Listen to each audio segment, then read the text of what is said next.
The autumn wind carried the first bite of winter across the ridge above Bitter Fork, and Mary Halloran was on her knees in the mud, packing wet clay into the space between two rows of split cedar logs.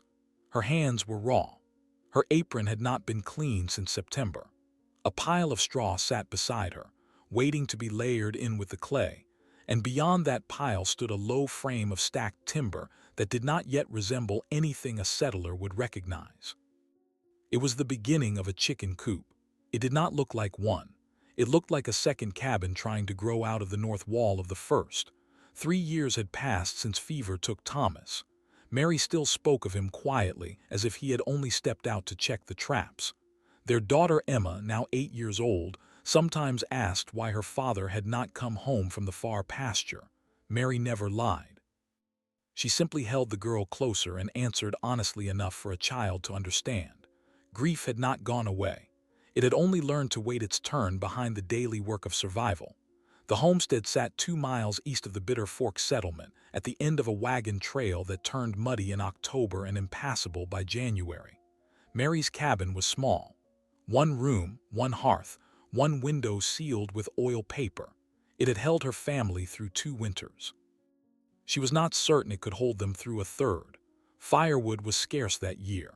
The summer had run dry, then wet, then dry again, and the deadfall along the creek had already been picked clean by families closer to town. Every night she counted her split logs. Every morning the pile looked smaller than she remembered. The chicken coop had begun as a practical need. 6 hens and a rooster, purchased in trade from a farm downstream, would provide eggs through the cold months if she could keep them alive. Standard advice held that a coop belonged well away from the house, near the barn if a family had one, downwind if possible. The reasoning was simple. Chickens carried lice, mites, and the smell of their own droppings. A coop against the cabin was, by common wisdom, an invitation for disease and vermin to move in with the family. Mary had read otherwise. She had read it in her husband's ledger. The book had been sitting on a shelf above the flour bin since the week after Thomas died, and she had not opened it for almost a year. Then, one evening in August, while looking for a needle she had left inside its pages, she found a diagram sketched in her husband's careful handwriting. 2 parallel walls of split logs, a cavity between them 5 inches wide. The cavity packed tight with wet clay, dry straw, and more clay.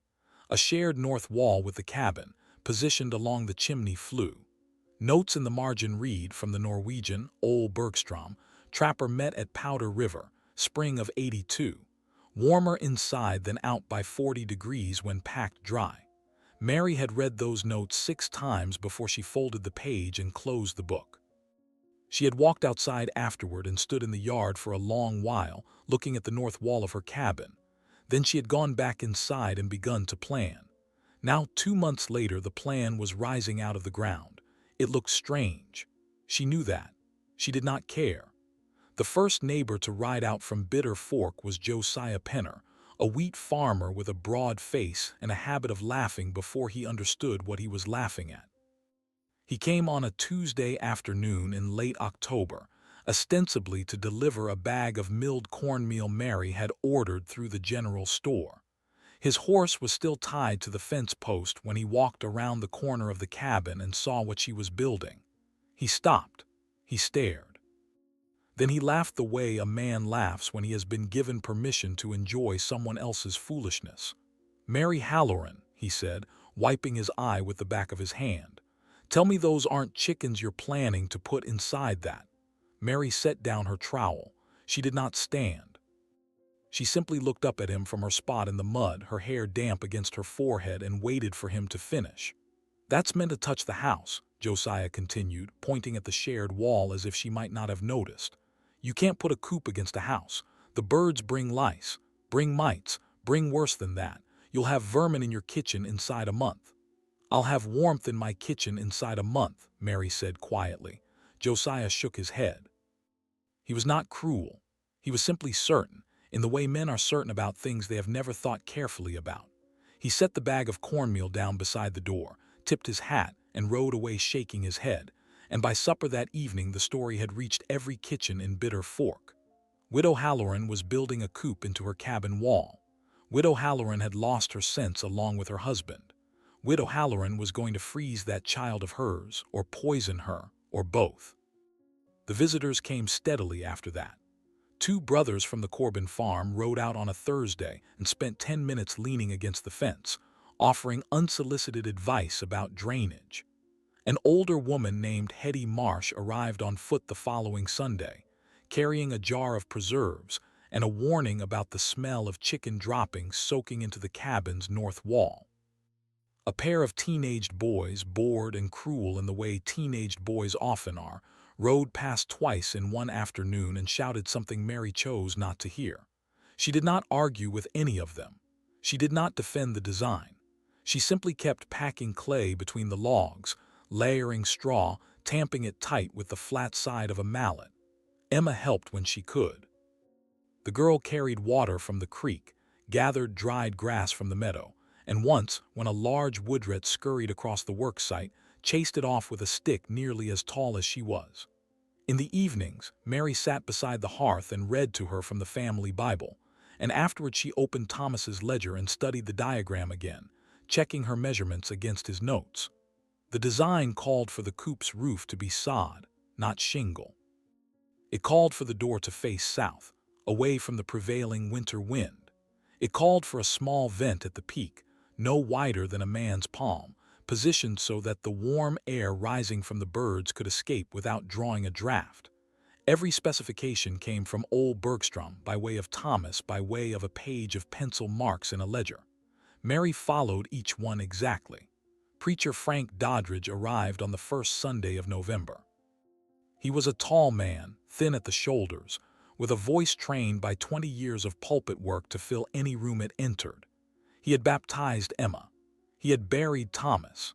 He believed, sincerely and without malice, that he was responsible for the spiritual welfare of every soul between the creek and the ridge, and Mary Halloran's welfare had been troubling him for some time. He came on horseback, alone, carrying a small leather satchel that held his Bible and a folded letter from a distant relative. He did not tie his horse to the fence. He walked the animal directly to the front of the cabin, dismounted, and stood for several long moments looking at the structure rising against the north wall. Mary was inside, pressing the last of the sod pieces into place on the coop's roof. She heard him before she saw him. The horse blew air through its nostrils in the particular way tired horses do, and she wiped her hands on her apron and went out to meet him. "Mary," he said. His voice was gentle. It was the tone he used at funerals. "Preacher."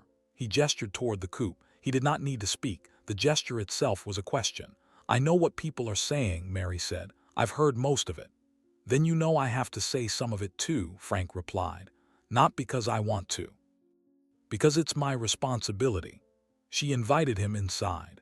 Emma was at the table, sewing a torn seam on her one wool dress, and she looked up with the wary respect a child shows a man who wears black and speaks slowly. Frank removed his hat. He accepted a cup of chicory coffee. He sat across from Mary at the small table and looked at her with the expression of a man about to deliver news he did not enjoy carrying. "You cannot keep chickens against the wall of a house where a child sleeps," he said. "I've seen what happens. 2 winters ago, over near Miller's Bend, a family kept goats in a shed built onto their kitchen. Every one of the children took sick by February. The youngest died. The doctor said it was the animals, the closeness of them. The filth I can control," Mary said. "I clean the coop every 3rd day. I've built it with a floor of packed clay so it can be scraped down and refreshed. Disease doesn't wait for a clean floor, Mary." "Neither does cold," she said. They sat with that for a while. Frank looked at his coffee. He looked at Emma.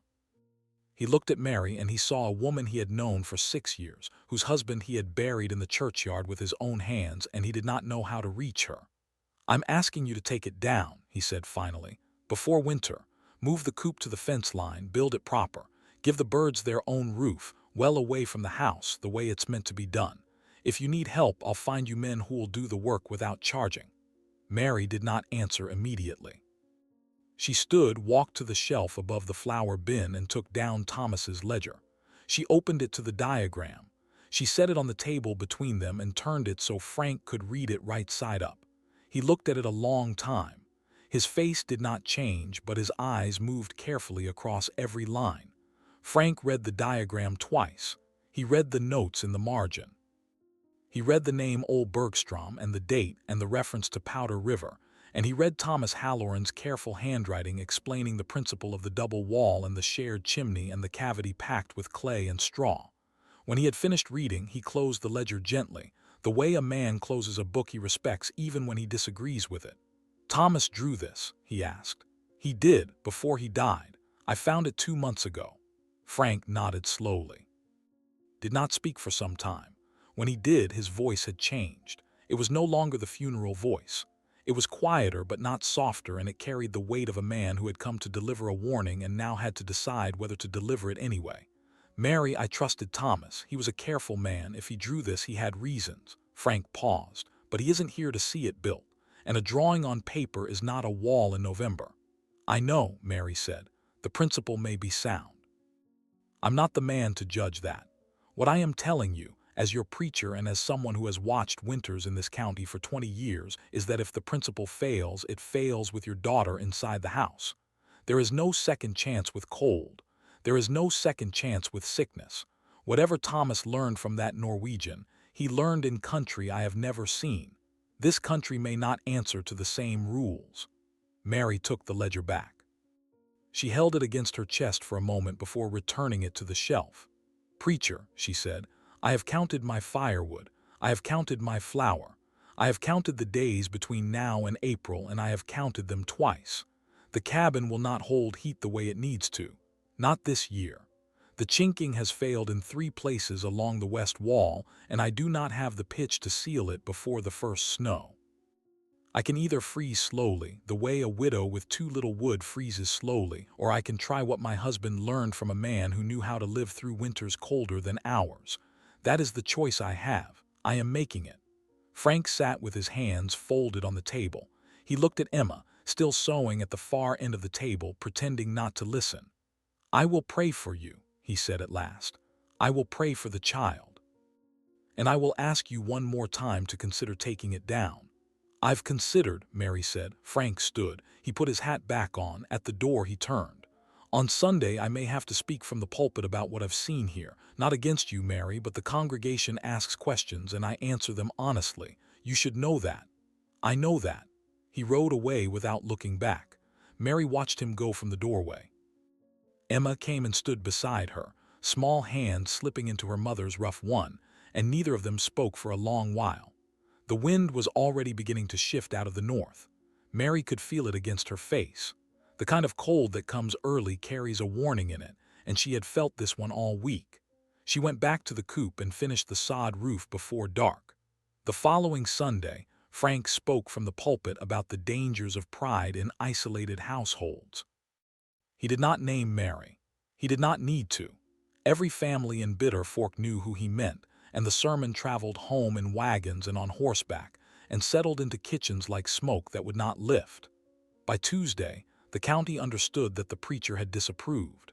By Thursday, 2 families who had previously only laughed now spoke of Mary Halloran with the particular gravity people reserve for neighbors they expect to bury. Mary did not attend that service. She had taken to worshiping at home on the coldest weeks, reading scripture aloud to Emma at the hearth, and this had been one of them. When she learned of the sermon from a passing woodcutter named Ellis Waring, who stopped by the following morning to sell her a half-cord of split oak, she thanked him for the wood, paid him in silver, and did not ask what else had been said. Ellis mentioned it anyway. He was a plain man who believed in delivering both his goods and his gossip in the same visit. "He didn't preach against you exactly," Ellis said, hoisting the last of the oak into her stack. "He preached around you, which some folks say is worse." "It's the same either way," Mary answered. "Might be. Coop looks stout though, I'll say that. Never seen one built like it." "You've seen the inside, just the outside, from the fence." Mary hesitated a moment, then wiped her hands on her apron and gestured for him to follow. Ellis Waring was the first person outside her family to step inside the coop before the blizzard. He ducked through the low door, straightened cautiously, and looked around at the packed clay walls, the roosting rail Thomas's diagram had specified, the small vent at the peak, the shared north wall where the cabin's chimney rose warm behind the stone. The chickens muttered from their perches. The air was quiet. It was not warm exactly, not on that particular November afternoon, but it was still. There was no draft. A candle would have burned without flickering. Ellis stood in the middle of that stillness for nearly a minute. Then he ran his hand along the inner wall, feeling the density of the clay pack behind the split logs. He tapped it twice with his knuckle. The sound came back solid. "How thick is this?" he asked. 5 inches of clay and straw between the logs. 10 inches wall to wall. Huh. He said nothing else for some time. When they stepped back out into the yard, he looked at the cabin, then at the coop, then at the way the two structures joined along the north wall, sharing the chimney's mass like a child sharing a blanket with a sibling. "You planning to sleep in there?" "Only if it comes to that." Ellis nodded slowly. He did not offer an opinion. He climbed onto his wagon, tipped his hat, and rode off toward the settlement, and Mary understood without being told that at least one man in Bitter Fork would now describe her work with something other than laughter. It was not endorsement. It was not defense. It was the small, careful silence of a craftsman who has seen a thing he does not yet understand and has decided not to speak against it until he does. That night the wind shifted hard out of the north. Mary lay awake listening to it press against the west wall of the cabin, and she counted the days until December. The blizzard arrived on the 11th of November, 3 weeks earlier than any winter Mary could remember. The morning began quietly enough. The sky was gray, the color of wet slate, and a light snow drifted down through still air. By noon the wind had risen. By 2 in the afternoon it was screaming. By dusk the world beyond the cabin window had disappeared entirely into a wall of moving white, and the temperature, which Mary had checked at first light against the small mercury thermometer Thomas had bought her the year before he died, had fallen from 28 degrees to 4. She was ready. That was the difference. Ellis's half-cord of oak sat stacked against the south wall of the cabin, covered by oilcloth. 2 barrels of salted pork stood in the root cellar beside the potatoes and turnips. She had milled enough cornmeal in October to last through February. She had rendered lard, dried apples, put up jars of green beans and pickled cabbage, and packed the coop floor with fresh straw only 2 days earlier. When she saw the sky that morning, she had already known. She had gone out at dawn before the wind rose and walked the perimeter of both structures once, checking the sod roof, the door hinges, the vent, the chinking. She had brought the chickens their water. She had spoken to them softly, the way she spoke to Emma when Emma was ill, and she had latched the coop door from the inside of the cabin, through the small connecting panel Thomas's diagram had specified. The panel was the piece of the design she had understood least when she first read it. Now, on the first night of the blizzard, she understood it perfectly. A hinged wooden hatch, no larger than a bread board, cut into the shared north wall between the cabin's hearth and the coop's interior. It allowed a person to pass from the warm side to the coop side without going outdoors. It allowed feed and water to be delivered without opening either exterior door. And it allowed, when the temperature outside fell far enough, the 2 spaces to share their warmth through a controlled opening. By the second morning of the storm, the mercury outside the cabin window read 12 below zero. The wind had not stopped. It had not even slowed. Snow drove sideways past the oil-paper window with such force that Mary could hear individual flakes striking the wood like fine gravel. Inside the cabin, the hearth burned steadily on Ellis's oak, and the temperature held at 51 degrees. It should have been colder. The chinking on the west wall was failing, exactly as she had known it would, and she could feel the draft against her ankle when she stood too close to that side of the room. But the north wall, the shared wall, radiated a quiet, steady warmth she had never felt before in a Kansas cabin, and she understood, standing beside it with her hand pressed against the plaster, that she was feeling the chickens. 6 hens and a rooster, body heat rising into the packed straw of the coop. The clay walls holding it, the shared chimney mass storing it. The whole structure acting as a single organism, the cabin and the coop, warming each other through the wall between them. She opened the hatch and looked through. Inside the coop, in the dim light that leaked from her lantern, she could see the birds nestled together on their rail. Their feathers were fluffed. Their eyes were half closed. They looked, if anything, comfortable. By the third day of the blizzard, Mary understood that the west wall was going to fail. The chinking had begun to leak air more seriously overnight. She could see her breath now on that side of the cabin, even with the hearth burning. Emma had moved her bedroll twice, first away from the window and then away from the west wall entirely, and was now sleeping on the floor beside the stones of the chimney because it was the warmest patch of floor in the house. The mercury outside the window read 22 below zero. The wind had shifted only slightly. It had not stopped for 60 hours. Mary made the decision at midday. She did not agonize over it. She simply looked at Emma, curled beneath 2 wool blankets beside the chimney stones, and she looked at the small hinged hatch in the north wall, and she calculated the math of survival the way she had learned to calculate everything in the 3 years since Thomas died. The coop was warmer than the cabin. Emma was cold. The coop could hold 2 people if the roosting rail was moved to one side. She spent an hour clearing the coop. She moved the roosting rail. She shifted the birds to the far end. She laid down a bed of fresh straw 6 inches deep, covered it with an oilcloth, then laid 2 wool blankets on top. She fetched Emma's small pillow and the family Bible.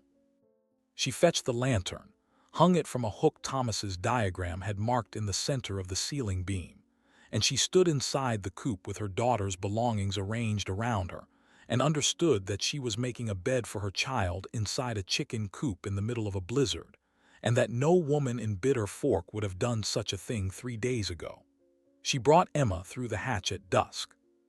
The girl was groggy from cold, and she did not fully understand at first what her mother was asking her to do. She understood when she felt the air on the other side of the wall. It was warm, not merely less cold, warm. She looked up at her mother with an expression Mary would remember for the rest of her life, and she said only one word, which was "oh." Mary checked the thermometer she had carried through the hatch with them. Inside the coop at head height, the mercury read 42 degrees. Outside, the wind was driving snow at 22 below. The difference was 64 degrees. She had been told by Thomas's ledger to expect 40. She had been told by the neighbors of Bitter Fork to expect a death trap. She had received instead a room warmer than any bedroom in the county. They slept in the coop that night, and the next night, and the next. On the 4th morning of the blizzard, Mary woke before dawn to the sound of the chickens shifting on their rail, and she lay on the straw beside her sleeping daughter and listened to the wind still howling beyond the sod roof, and she understood in the quiet of that moment that Thomas had saved them. Not through the ledger, not through the diagram. Through the years of patient conversation he must have had with a Norwegian trapper at Powder River in the spring of 1882, sitting beside some campfire she would never see, asking questions and taking notes because he was the kind of man who took notes about things that might one day matter. She put her hand against the warm north wall, and she said his name aloud, softly, so as not to wake Emma. The blizzard broke on the 6th day, just before noon. The wind died first, dropping in the space of an hour from a howl to a whisper to nothing at all. Then the snow slowed. Then it stopped. Then the sun came through the gray in thin bars of pale light, and Mary opened the cabin door for the first time in nearly a week and stepped out onto a landscape she barely recognized. The snow had drifted to the roof line on the north side of the cabin. On the south side, where the wind had scoured the ground bare, dry grass showed through in patches. A single fence post stood alone in the yard, marking where the split rail fence had been. The rest was gone, buried beneath a drift that curved from the barn to the woodpile like a wave frozen mid-crest. 2 of her fruit trees had cracked at the trunk.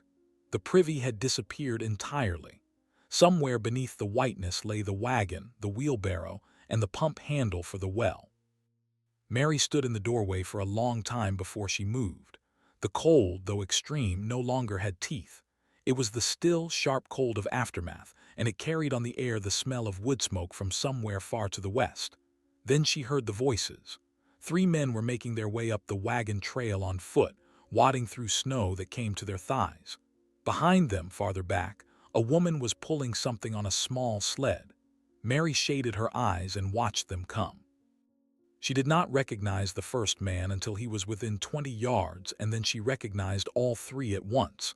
Silas Hobb, whose farm sat a mile north, Ezra Whitfield, the blacksmith's brother, and walking half a pace behind them, a younger man named Corbin, whose name she could not immediately recall. Silas reached the yard first. His beard was white with frost. His eyes were sunken. He tried to speak and could not get the words out, and Mary understood everything without needing to hear it. She stepped aside and pointed toward the cabin door. "Bring them in, all of them, now." The woman on the sled was Silas's wife, Ada. She was conscious, but only barely. Her hands were wrapped in what had once been a wool shawl and now looked more like frozen rag. The sled also carried 2 children, a boy of about 6 and a girl younger than that, both bundled inside a canvas tarp that had frozen stiff around them. Behind Ada, another group was approaching now, farther down the trail. Mary counted them as they came: 4 more adults, 3 more children, 2 families at least, perhaps a third. She did the arithmetic without emotion. Her cabin was 14 feet by 16. It could hold, in an emergency, perhaps 8 people around the hearth. The coop, if she moved the birds to one corner and laid down fresh straw across the rest, could hold 4 more, maybe 5. She had enough oak for another 6 days if she burned it carefully. She had enough cornmeal, salt pork, and turnips to feed 12 mouths for a week if she stretched every meal. She would stretch every meal. She waved the second group forward and turned to Emma, who was already awake and watching from the coop hatch. "Emma, bring me all the blankets, everyone. And the tin of dried apples from the top shelf. And tell the chickens they're going to have company." Emma nodded once. She did not ask a single question. By nightfall, Mary Halloran's cabin held 14 people. 3 families had made it up the trail. The Hobbs, all 4 of them. The Whitfields, 3 of them, having lost a milk cow and most of their firewood when their linta collapsed on the second day of the storm. And a family called Ainsworth, whom Mary knew only in passing, a young couple with an infant born in September and a grandmother who had walked the last quarter mile leaning on her son's shoulder. The grandmother's name was Ruth. She was 71 years old. She sat down beside Mary's hearth and did not stand again for 2 days. Mary put the youngest children in the coop. She and Ada Hobb arranged them on the straw bedding, 4 small bodies pressed together beneath every wool blanket the cabin contained, and the chickens muttered from their corner but did not seem to mind. The infant, wrapped tight against his mother's chest, went asleep at once in the coop's warmth and did not wake for 6 hours. His mother wept quietly beside him. She had spent the previous night believing he would not survive until morning. The adults arranged themselves around the hearth in the cabin. There was not room to lie down. Most of them sat propped against the walls or against each other, dozing in shifts. Mary kept the fire steady. She rationed the oak with a care that bordered on prayer. She made a thin stew of salt pork, cornmeal, and turnips, and she served it in whatever vessel each family had brought or found, and no one complained about the portions because no one had the strength. Silas Hobb was the first to ask about the coop. He had watched Ada carry the youngest child through the hatch and had seen, in the moment the hatch opened, the warm air spill out into the colder cabin. He had felt it against his face. He was a farmer. He understood immediately that something had happened in this house that had not happened in his own. "Mary," he said quietly from his spot beside the hearth, "how warm is it in there?" 44 when I checked at dusk. 44. Yes. He was silent for a long time. Then he said, "My cabin was 11 degrees when we left it. We had the stove burning through the night. 11 degrees, Mary." She did not answer. There was nothing to say that would not sound like victory, and she did not want victory. She wanted these people to live until the road opened. Ezra Whitfield, sitting across the room, spoke without looking up. "Preacher said this thing was going to kill your girl. I remember. Preacher was wrong. Preacher was doing his job." Ezra shook his head slowly. He did not argue with her. He simply looked into the fire and did not speak again for some hours. On the second night after the storm broke, Ruth Ainsworth, the grandmother, asked to be moved into the coop. She said her bones had not been warm since October, and she wanted, before she died, to sleep one night in a room that was not fighting her. Mary and Ada made room. They shifted two of the sleeping children closer to the wall and laid the old woman down on the straw beside them, and Ruth Ainsworth slept for 11 hours straight and woke the next morning with color in her face for the first time in years. She looked at Mary from her spot on the straw and said only, "Your husband was a good man, wasn't he?" He was. The road to Bitter Fork opened on the 9th day. A crew of men from the settlement, led by Ellis Waring and two of his cousins, spent 2 full days digging out the wagon trail with shovels and a borrowed team of oxen. When they arrived at Mary's cabin, they found smoke rising steadily from the chimney and 14 people alive inside, and word of what they found reached the settlement before nightfall. The families went home slowly, over the course of a week. Ada Hobb was the last to leave. She stood in Mary's yard on the morning of her departure, holding both of Mary's hands, and she did not try to speak because she knew she would not manage it. She simply held on for a long moment and then walked down the trail behind her husband without looking back. Preacher Frank came the following Sunday. He came alone. He did not bring his Bible. He did not bring a satchel. He walked up to the cabin door with his hat already in his hand, and when Mary opened the door, he did not step inside. He stood on the threshold and he said, "Mary, I was wrong. I said it from the pulpit this morning and I'm saying it to you now. I was wrong and I ask your forgiveness." Mary looked at him for a long moment. Then she stepped aside and gestured him in, and she poured him a cup of chicory coffee, and neither of them spoke about the sermon he had preached in November. There was no need. The county already knew what he had said this morning. The county already knew what Mary had done. The two facts would sit in the same air from now on, and Frank had accepted that, and Mary had accepted that he had accepted it, and that was as much resolution as either of them required. She began teaching the technique that winter, before the snow had even melted. Silas Hobb was the first to ask. He rode out in January with a slate and a piece of chalk, and asked her to draw the wall for him, and she drew it, and she read Thomas's notes aloud, and she explained the shared chimney and the vent and the hatch and the ratio of clay to straw. Silas built his coop against his cabin's north wall the following autumn. His family kept chickens through the winter of 1889 in a room that stayed above 40 degrees without a fire. By 1890, 7 families in the county had built double-walled coops against their cabins. By 1892, the technique had spread west along the wagon road to 2 settlements Mary had never visited. She never charged for the instruction. She never took credit for the design. When people asked her where the idea had come from, she told them the truth. It came from a Norwegian trapper named Ole Bergstrom, by way of her husband Thomas, by way of a page of pencil marks in a ledger she had almost never opened. Emma grew up in that cabin. She married a man from downriver in the spring of 1898 and moved with him to a homestead of her own, and the first structure she and her husband built together was a chicken coop against the north wall of their new house. Mary helped them pack the clay. If this story stayed with you, take a moment to like the video, share it with someone who loves a good frontier tale, and subscribe for more stories from the American homestead. Leave a comment below and tell us which part moved you most. We read every one.